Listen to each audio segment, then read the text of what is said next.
Hello friends, welcome back to your own channel. आज का ये वीडियो आपके लिए काफ़ी हेल्पफुल रहेगा क्योंकि हम इसमें सीखेंगे द आर्ट ऑफ कम्युनिकेशन। ठीक है, तो कम्युनिकेशन मीन्स संचार, अपनी बातों को दूसरों तक पहुंचाना। अब वो किसी भी माध्यम से पहुंचा सकते हैं, हम लोग बोलकर, लिखकर। तो कम्युनिकेशन मीन्स संचार, या हम किस तरीके से दूसरों से बातचीत करते हैं या अपने विचारों को दूसरों के आगे प्रकट करते हैं। तो आर्ट ऑफ कम्युनिकेशन, तो यही कम्युनिकेशन की जो कला होती है उसके बारे में ये पैसेज है। और पैसेज जब हम समझ लेंगे पूरा तो कुछ क्वेश्चन आंसर्स हैं, वो भी आप करने की कोशिश कीजिए। आंसर मैं इसी वीडियो में शेयर कर दूंगी। तो ये संचार की क्या कला होती है उसके बारे में आज जानते हैं। It is rare to find someone with good technical and communication skills. Rare means बहुत ही मुश्किल है या दुर्लभ है ढूंढना। टू फाइंड, ढूंढना किसी को, समवन जिसके पास ये दोनों की दोनों स्किल्स हों, दोनों कौशल हों। एक तो तकनीकी कौशल हो, टेक्निकल स्किल्स, और हो गया भाषा कौशल, कम्युनिकेशन स्किल्स। दोनों की दोनों एक ही आदमी में मिलना बड़ा मुश्किल है, दुर्लभ है। You can get far ahead of your colleagues if you combine these two early in your career. तो you can combine these two, अगर आप इन दोनों स्किल्स को, कौन कौन सी, टेक्निकल एंड कम्युनिकेशन स्किल्स, इन दोनों को जल्दी से कंबाइन कर लेते हो, इकट्ठा कर लेते हो या सीखते हो दोनों skills early in your career, अपने करियर या पेशे में, नौकरी में जितना जल्दी सीख लेते हो, you can get far ahead of your colleagues. तो अपने आप के जो सहयोगी होते हैं, सहकर्मी होते हैं, साथ में काम करने वाले लोग होते हैं, उनसे आप यू कैन गेट काफ़ी आगे, फार अहेड काफ़ी आगे निकल सकते हो। तो जिनमें ये दोनों स्किल्स इकट्ठे होंगी वो काफ़ी आगे निकलेंगे अपने करियर में, जहाँ भी नौकरी करते हैं। तो इकट्ठे, क्योंकि काफ़ी मुश्किल है किसी भी इंसान में ये दोनों स्किल्स इकट्ठे पाना, और जिसमें होती है तो वो तो बहुत लकी भी हैं, और जो सीख लेते हैं तो वो काफ़ी अच्छा करते हैं, जो भी नौकरी में होते हैं काफ़ी आगे रहते हैं उसमें।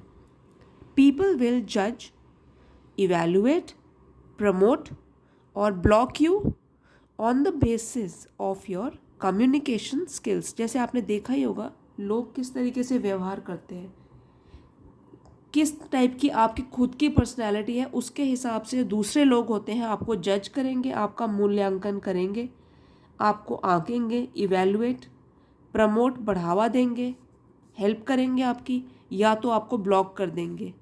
ठीक है, जैसे कि व्हाट्सएप में हम किसी को ब्लॉक कर देते हैं, या कोई भी हम किसी का नंबर ही ब्लॉक कर देते हैं। मतलब कहने का है कि आपको नेग्लेक्ट करेंगे, इग्नोर कर देंगे on the basis of your communication skill, कि आपके जो कम्युनिकेशन, संचार की जो ये कौशल है उसके आधार पर। हो सकता है कई लोग इस तरीके से भी लोगों को जज करते हो। अगर आप में अच्छा कम्युनिकेशन स्किल है तो आपके फ्रेंड्स बनेंगे और आपको बढ़ावा भी देंगे। ठीक है, आप अच्छा मानेंगे, आपको आपके फ्रेंड बनना चाहेंगे। नहीं तो अगर आप में ये सब चीज़ें नहीं है तो हो सकता है आपसे दूर रहना चाहे, ठीक है, आपको ब्लॉक करना चाहे। Any habit can be inculcated by repetition.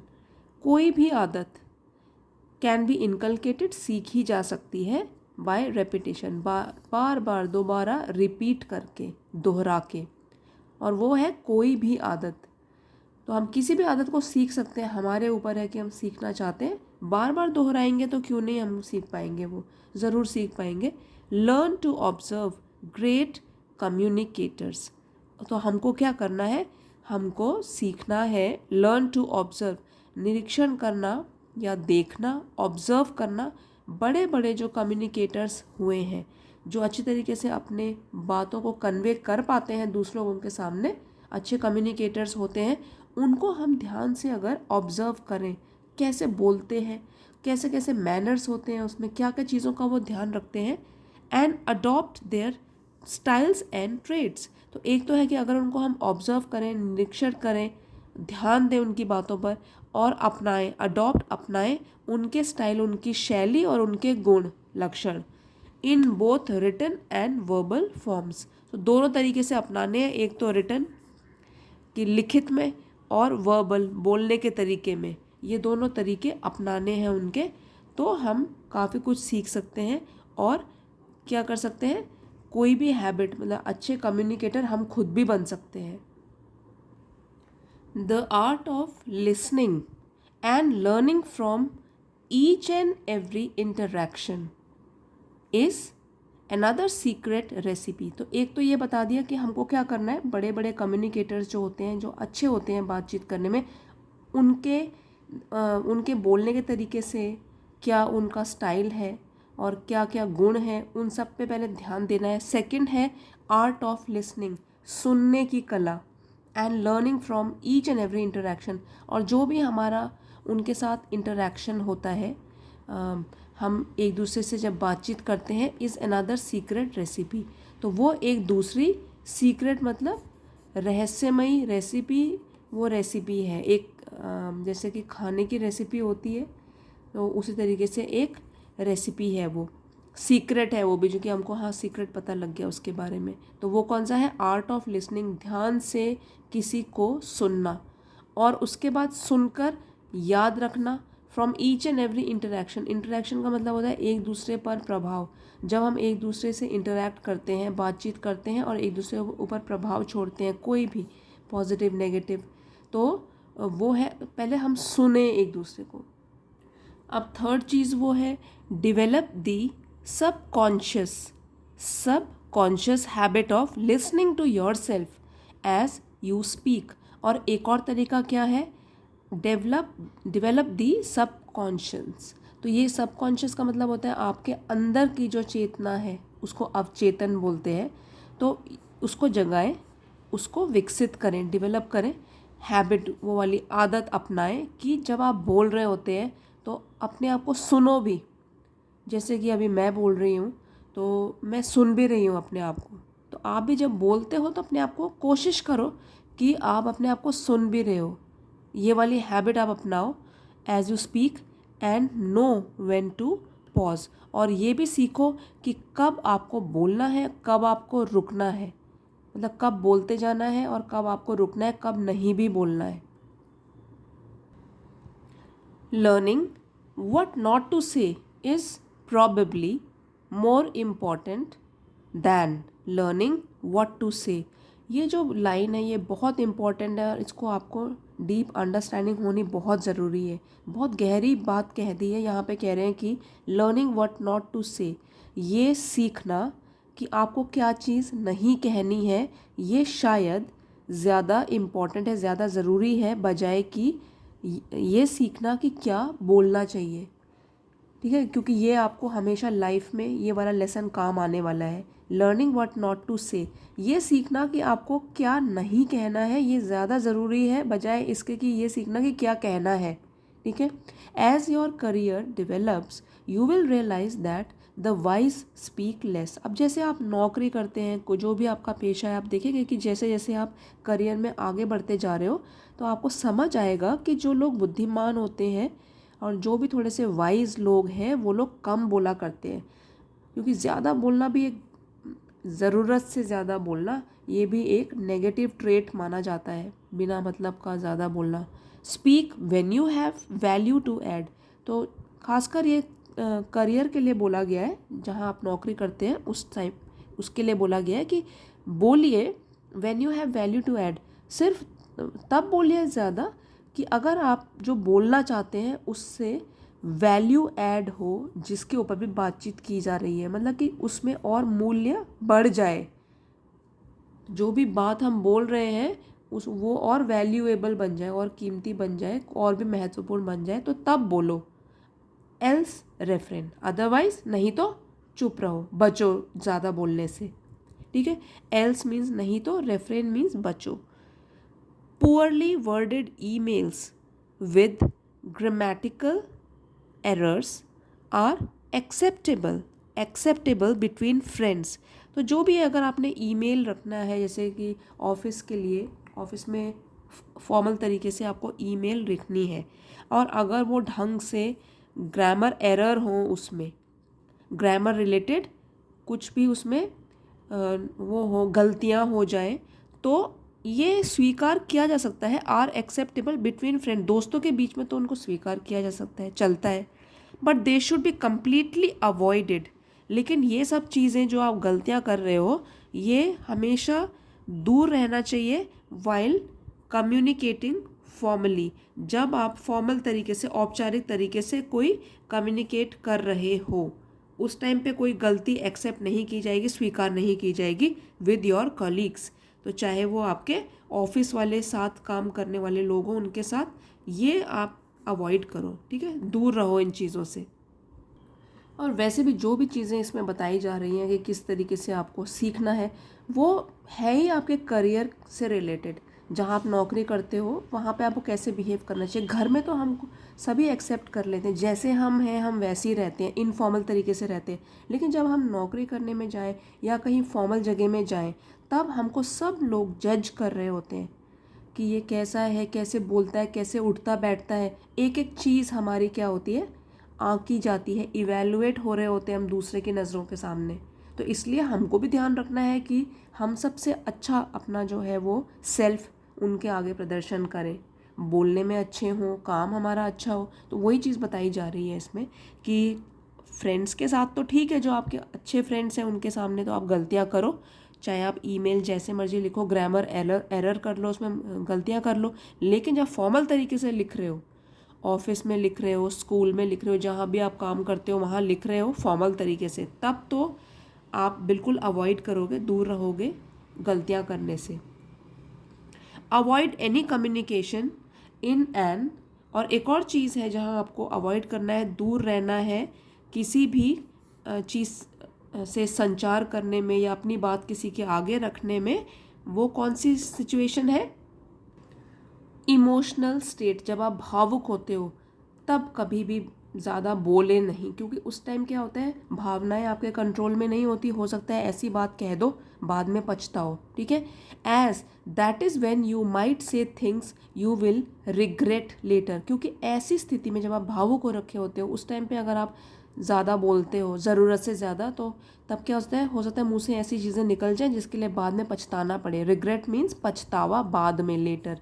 One unnecessarily word uttered at the wrong time और प्लेस, बस एक बिना ज़रूरी जो अननेसेसरी, जिसकी ज़रूरत नहीं है, वो वाला शब्द आपने बोल दिया, ज़ुबान से निकाल दिया, अटर कर दिया एट द रॉन्ग टाइम, गलत समय पर या गलत जगह पर, can ruin a relationship, career और इवन योर लाइफ। ये रुइन कर सकता है, खात्मा कर सकता है आपकी रिलेशनशिप का, ठीक है, संबंधों का, करियर आपकी जॉब का, और यहाँ तक कि आपकी ज़िंदगी का भी खात्मा कर सकता है। तो इसलिए इमोशनल स्टेट में भी बातचीत कम करो, जितनी कम हो सके। Such is the power of words, तो ये शब्दों में तो बहुत ताकत होती है। और आपने कोटेशन भी सुनी होगी पावर ऑफ वर्ड्स के ही बारे में, कि कमान से निकला हुआ तीर और मुंह से निकली हुई बात कभी वापस नहीं आते। तो बहुत सोच समझ के बातचीत करनी चाहिए और वर्ड्स को बोलना चाहिए दूसरों के सामने। If such a thing happens you should apologise immediately, तो अगर ऐसी चीज़ कभी हो भी जाए कि इमोशन में बहकर, भावनाओं में बहकर आपने कुछ गलत भी बोल दिया किसी को, तो जल्द से जल्द इमीडिएटली आपको माफ़ी मांग लेनी चाहिए, अपोलोजाइज कर लेना चाहिए दूसरे आदमी के सामने। Else it may haunt you for life, else मतलब नहीं तो ये जो चीज़ है जो आपने बोल दी है, वो हो सकता है आपको पूरी ज़िंदगी भर परेशान करती रहे, हॉन्ट करती रहे। क्योंकि उस टाइम तो आपको ये चीज़ ठीक लगी, बाद में हो सकता है आपको गलत भी लगे जब आप बाद में सोचें इसके बारे में। और रिलेशनशिप तो आपके वैसे ही ख़राब हो गए उस इंसान के साथ जिसको आपने वो बुरे शब्द बोले हैं। यहाँ पे फ्रेंड्स मैं आपको एक चीज़ बताना चाहूँगी कि आप जैसे इंग्लिश सीख रहे हैं, है ना, यहाँ पे तो आप रीडिंग करके इंग्लिश सीख रहे हो, नई वोकैबलरी सीख रहे हो, लिखने का तरीका सीख रहे हो, उसमें कोटेशंस भी शामिल कीजिए। कोटेशंस लर्न करके अगर आप जो भी राइट कर रहे हो, आप आर्टिकल लिख रहे हो, एस्से लिख रहे हो, तो अगर आप कुछ ना कुछ कोटेशन ऐड करते हो, उसमें आपको ज़्यादा मार्क्स मिलते हैं। कोई भी कॉम्पिटिटिव एग्ज़ाम में आप अगर कोटेशन भी लिख लेते हो, उसमें ज़्यादा मार्क्स मिलते हैं। तो देखिए यहाँ पे मैं आपके लिए ये वाली कोटेशन लेकर आई हूँ, sometimes it is better to react with no reaction. तो समझने की ज़रूरत है कि कई बार क्या होता है, ये बेहतर होता है कि हम किस तरीके से अपनी प्रतिक्रिया दिखाएं। जैसे इमोशन में बह गए, किसी के साथ लड़ाई भी हो गई, तो उस समय समटाइम्स कभी कभी ऐसा होता है, बेहतर क्या होता है, रिएक्ट किस तरीके से करना, बिना कोई रिएक्शन दिखाए, मतलब कि चुप रहो उस स्थिति में। तो कई बार क्या होता है, बड़े बड़े झगड़े भी सॉल्व हो जाते हैं और बाद में उस टाइम जब वो वाला सिचुएशन डिज़ोल्व हो जाती है, ख़त्म हो जाती है, बाद में आप उसके बारे में सोचोगे तो अच्छा लगेगा कि अच्छा ही हुआ मैंने रिएक्ट नहीं किया, और नहीं तो क्या काफ़ी कुछ मुझे कीमत चुकानी पड़ती इसकी। तो ये भी है, sometimes it is better to react with no reaction, कुछ भी मत बोलो। तो जो वो भी एक रिएक्शन होता है, अगर आपने सिचुएशन को डिज़ोल्व करना है तो वो भी ये होगा कि आप चुप हो गए, लोगों को समझ आ गया कि आप गुस्सा हो गए हो या आपको ये चीज़ नहीं ठीक लग रही है। तो sometimes it is better to react with no reaction. Another problem to overcome, और एक और प्रॉब्लम या परेशानी जिसको हमको दूर करना है, इज स्पीकिंग टू फास्ट, कि बहुत तेज़ नहीं बोलना है, बहुत ध्यान से बोलना है। और ये सब चीज़ें जो है कहाँ काम आने वाली है, आपकी नौकरी जहाँ पे आप काम करते हो, आपके पेशे में। Since our minds are working faster than our speech, क्योंकि जो हमारा दिमाग है वो ज़्यादा तेज काम कर रहा है देन आवर स्पीच, जितना हम बोल पा रहे हैं उससे तेज हमारा क्या काम कर रहा है, दिमाग। वी आर ऑफन इंक्लाइंड, तो हम ज़्यादातर अक्सर क्या होता है, इच्छुक हो जाते हैं टू स्पीक फास्ट, क्योंकि दिमाग तो बड़ी तेज़ी से काम कर रहा है, वर्ड्स भी आ रहे हैं कि अब मेरे को ये बोलना है फिर ये बोलना है। लेकिन क्या होता है, जैसे तेज़ बोलना शुरू किया अटक गए या गलत बोल दिया, फंबल कर दिया बीच में। तो ये नहीं होना चाहिए, इसको अवॉइड करना है हमको, बहुत तेज़ बोलना।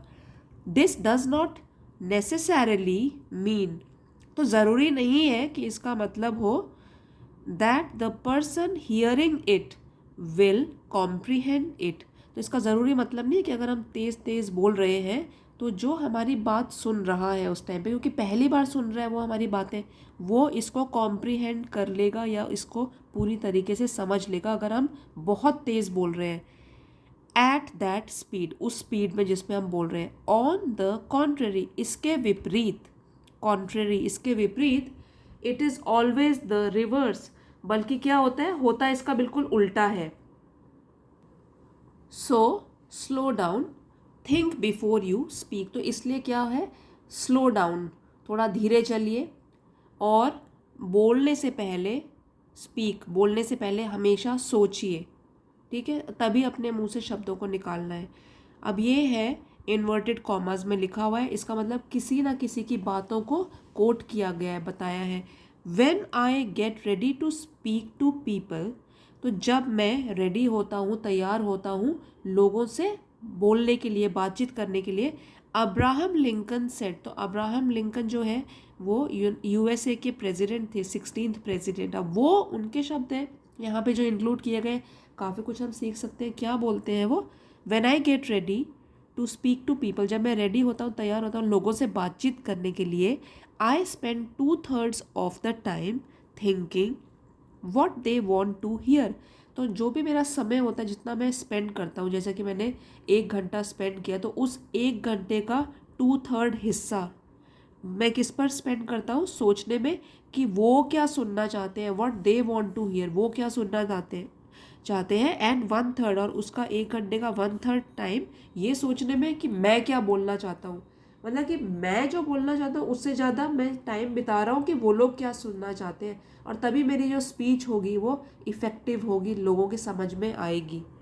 Adding humour and wit is also essential. अब जब बात कर रहे हो, कम्युनिकेशन की बात हो रही है, तो है कि कभी कभी उसमें मजाक और हाजिर जवाबी भी ऐड कर दो, तो वो भी ज़रूरी है।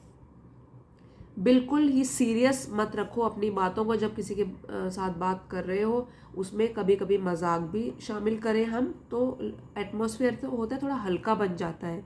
But understand that not all jokes are funny, लेकिन ये भी ध्यान में रखना है, क्योंकि हम फॉर्मल सेटअप की बात कर रहे हैं ना यहाँ पर, तो आपको ध्यान रखना है कि सारे के सारे जो आप जोक या मजाक कर रहे हो वो सभी फनी नहीं होते, मतलब दूसरा आदमी कैसे लेता है उस जोक को, मजाक को, इसका ध्यान रखना है।